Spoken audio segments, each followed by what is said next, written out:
मैंने देखा कि पिछड़े वर्ग के लोगों को समझाने का असली तरीका क्या है। पिछड़े वर्ग का आदमी तब तक संविधान का महत्व और बाबा साहब का महत्व नहीं समझ सकता जब तक आडंबर पाखंड में गिरसित रहेगा और धीरेन्द्र की पंडाल में बैठा रहेगा। अब जब उसको धीरेन्द्र की पंडाल से बाहर निकालना है, प्रदीप मिश्रा की पंडाल से बाहर निकालना है पिछड़े वर्ग के लोगों को, तो ये बताना जरूरी था कि तुम्हारा भविष्य पर्ची निकाल के बताने वाला मेरा नंबर भी पर्ची से नहीं निकाल पा रहा। ये बताना जरूरी था कि नहीं था? जरूरी था। ये बताना जरूरी था कि 4th स्टेज कैंसर को ठीक करने का दावा करने वाला बुखार में पैरासीटामोल डॉक्टर से ले रहा है। ये बताना जरूरी था कि नहीं था? ये बताना जरूरी था कि अपनी यात्रा में चोरी का कह रहा गद्दा चोरी हो गया तो पर्ची निकाल के बता दे किसने चोरी कर ली। ये बताना जरूरी था मेरे साथियों। ये बताना जरूरी था कि जो तुमसे बेलपत्र का ज्ञान दे रहा है कि बेलपत्र चला लो शंकर जी पे, सो बच्चे पास हो जाएंगे, खुद के बच्चे उसकी फेल हो रहे हैं। ये बताना जरूरी था।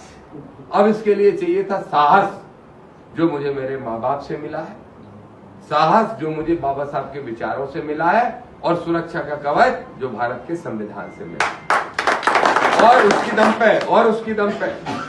उसकी दम पे इन आडंबरी पाखंडियों को हमने चुनौती दे दी। अब आडंबरी पाखंडियों को चुनौती दे दी, धीरे धीरे बहस छिड़ गई, और मैं खुश हूं कि मेरे पिछले वर्ग के लोग बहुत तेजी से जागना शुरू हो गए और अम्बेडकरवादी बनना शुरू हो गए। मैं इससे खुश हूं। अब भाईचारा तोड़वाने के लिए कुछ न कुछ कोशिशें हो रही हैं। जैसे पहले तो इनको हो गया, अब मैं गया गुना से पुरी।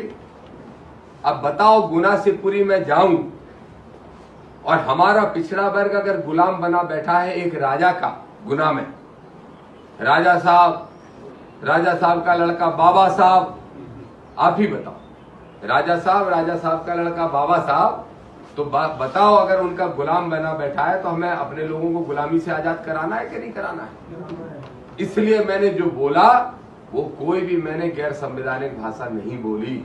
बड़ा हल्ला मचाया कल मीडिया में, जगह जगह पुलिस को ज्ञापन दे रहे कि दामोदर जी पे तो केस करो, दामोदर जी पे NSA लगाओ।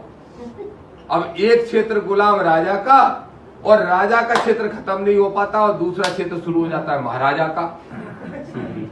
और मालूम भरमार किसकी है? यादव बिल्कुल दम से भरा पड़ा है। मेरे साथियों सोचो, यादवों सोचो, आप लोग भी बैठे हो, करेरा तक तो सुकून मिलता है, करेरा से घुसे से बोलते हैं महाराज का क्षेत्र आ गया। किसका? बोले श्रीमंत का। अब बताओ, बाबा साहब ने इसके लिए संविधान लिखा कि तुम आज भी श्रीमंत कहोगे, आज भी महाराज के शरणम गच्छामि होगे, आज भी राजा साहब, फिर बाबा साहब। बताओ ऐसी स्थिति में नहीं बोलता क्या? मैंने अपने लोगों को जगाने के लिए जो बोला वो सही बोला। दामोदर उस पर कायम है, एक नहीं 100 केस लगा देना, ना जेल जाने से डरते हैं। सुन लो मनुवादियों, सामंतशाहियों, ना दामोदर जेल जाने से डरता है, ना लाठी खाने से डरता है, ना गोली खाने से डरता है। अरे ना दामोदर को विधायक बनने का लालच, ना सांसद, ना मंत्री, ना मुख्यमंत्री, ना प्रधानमंत्री।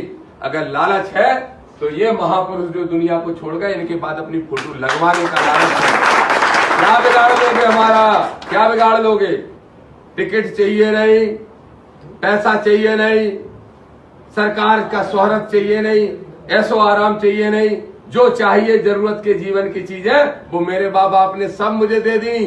ना वो तुम न छीन पाओगे, ना तुम्हारा बाप छीन पाएगा, ना कोई सरकार मुझसे छीन पाएगी। और रही जिंदगी की बात, तो जितना जीऊंगा शेर की तरह जीऊंगा, कायरों की तरह नहीं, और जितना जीऊंगा एक समाज सुधारक की तरह जीऊंगा। इसलिए तुम मेरा कुछ नहीं बिगाड़ सकते।